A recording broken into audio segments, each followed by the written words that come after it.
Este es el desafío que tenemos por delante y en nombre de esas ideas y esos desafíos a mí me da muchísimo gusto dejarle la palabra al canciller patriota para lanzar o inaugurar con su clase magistral las actividades de nuestro centro. Muchas gracias.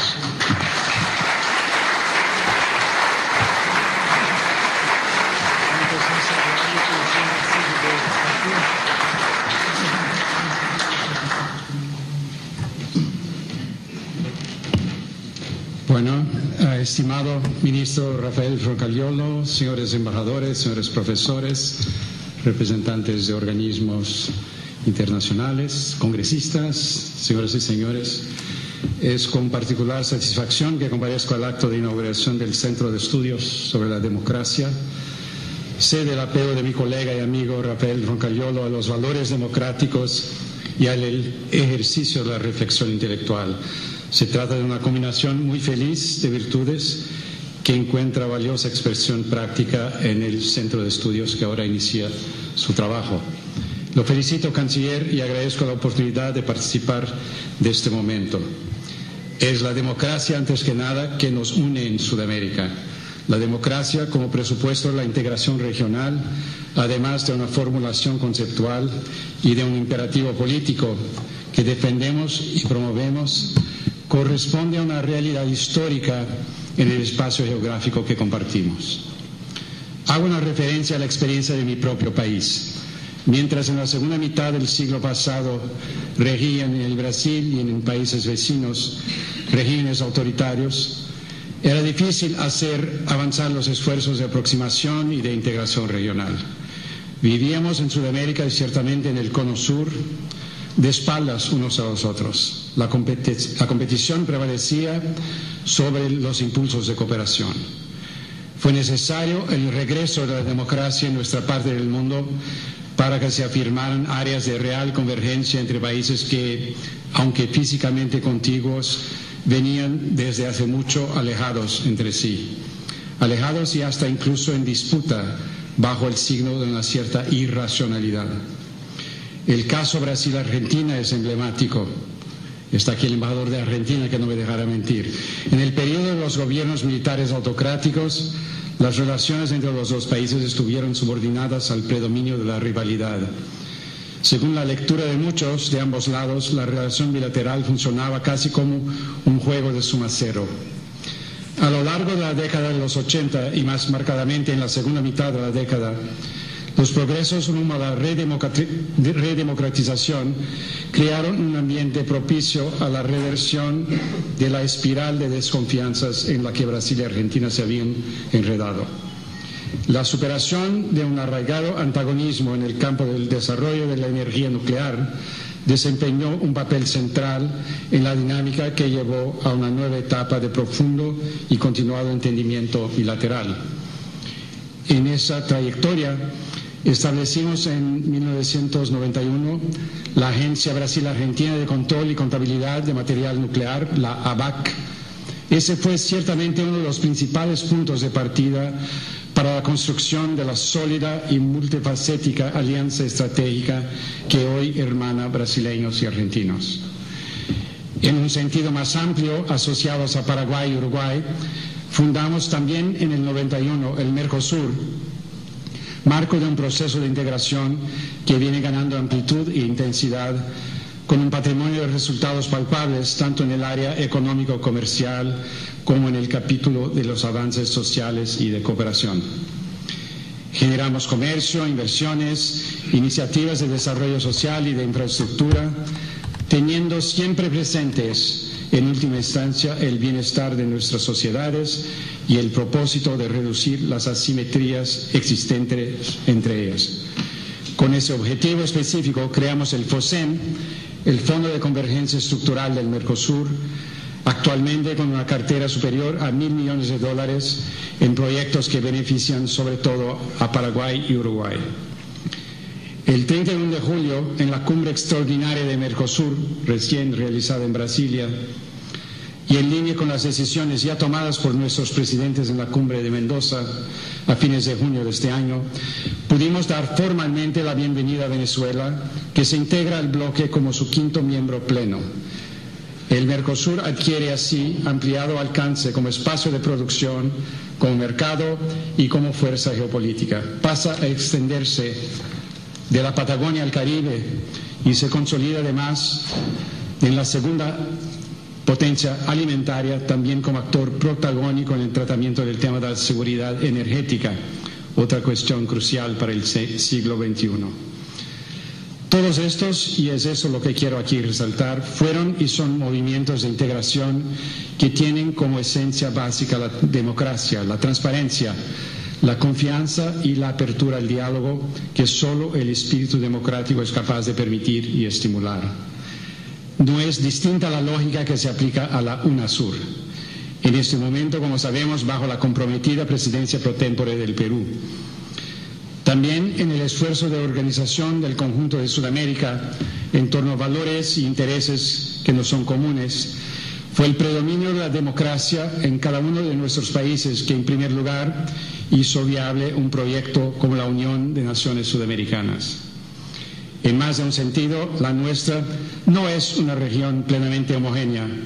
Compartimos, sí, importantes principios y propósitos, pero hay múltiples y espontáneas afinidades.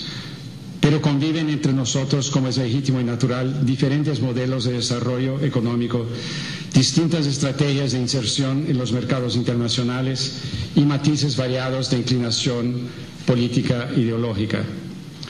Solo la verdadera práctica democrática, con el respeto al pluralismo y a la permeabilidad al otro, que lo son inherentes, nos habilita a identificar, más allá de lo que nos separa, el valor de trabajar colectivamente por todo lo que nos une. La determinación de seguir viviendo en paz y cooperación, y la nuestra, nunca es de más recordar, es una región libre de armas de destrucción masiva.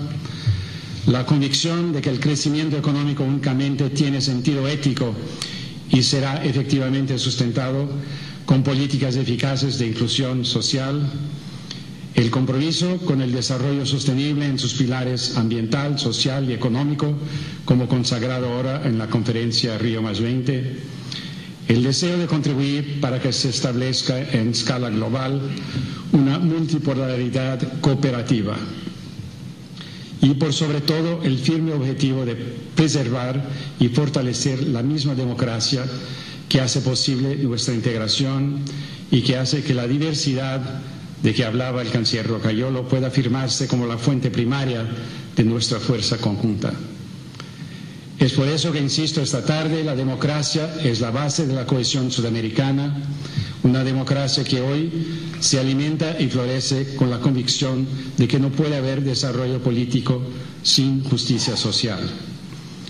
Corolario de este hecho son las cláusulas democráticas que instituimos en nuestros procesos de integración, especialmente en el Mercosur y en la UNASUR. Como afirmó la presidenta Dilma Rousseff, nosotros somos una región que conformó todos sus organismos de integración en base a un compromiso fundamental con la democracia. Así sea en las alusiones a la centralidad de la democracia como premisa en los tratados constitutivos de Mercosur y de UNASUR, como en los protocolos específicos que posteriormente integramos a aquellos tratados, nunca hubo lugar a duda. La plena vigencia del orden democrático es condición esencial para la participación de los distintos actores regionales en nuestros ejercicios integracionistas. En la UNASUR creamos incluso un consejo electoral que, mediante el pedido del miembro interesado, se empeñará en concurrir para el éxito de las elecciones que ahí se realicen. Aún antes de la creación del Consejo, ya cooperamos con UNASUR con misiones electorales a Paraguay, a Bolivia y a Guyana. En octubre próximo, ya bajo la égide del Consejo Electoral, deberemos hacerlo en Venezuela. Es muy significativo el hecho de que los gobiernos sudamericanos en su totalidad no muestran ninguna duda cuando se trata de proteger la democracia. Frente a la perspectiva de amenaza de ruptura de la institucionalidad democrática en países miembros, la UNASUR ha sabido responder con la celeridad y la eficacia necesarias, siempre más allá de las tendencias político-ideológicas. Así fue, por ejemplo, en el 2008 en la cuestión de Bolivia y en 2010 en la del Ecuador. Más recientemente, en junio pasado, el Congreso de Paraguay destituyó al presidente democráticamente electo en pocas horas en lo que UNASUR llamó de un rito sumarísimo, expresión utilizada por los presidentes de UNASUR en la decisión que adoptaron en Mendoza, sin garantizarle el amplio derecho de defensa y en flagrante violación del debido proceso. Nuevamente, la UNASUR y el Mercosur reaccionaron rápidamente. Desafortunadamente, en ese tema aún no se ha dado vuelta a la página. No se verificó hasta este momento un regreso a la plena vigencia de la democracia en Paraguay. De modo que, de conformidad con la decisión de la cumbre en Mendoza el 29 de junio, tanto en la UNASUR como en el Mercosur, el país continuó suspendido de los órganos de los dos bloques. Cuidado importante que venimos teniendo desde el primer momento es el de evitar que se tomen medidas que puedan perjudicar al pueblo paraguayo. Más bien, hacemos hincapié en mantener inalteradas las relaciones económico-comerciales y las iniciativas de cooperación con Paraguay, incluso aquellas al amparo del FOSEM. El recurso medido y proporcional a las cláusulas democráticas de la UNASUR y del Mercosur, que parten del presupuesto de que un país donde haya ruptura del orden democrático no puede participar de los procesos de integración regional, tiene en realidad un doble propósito: estimular el retorno a la plena vigencia de la democracia en el Paraguay y emitir mensaje inequívoco de que ya no hay espacio en nuestra región para aventuras antidemocráticas.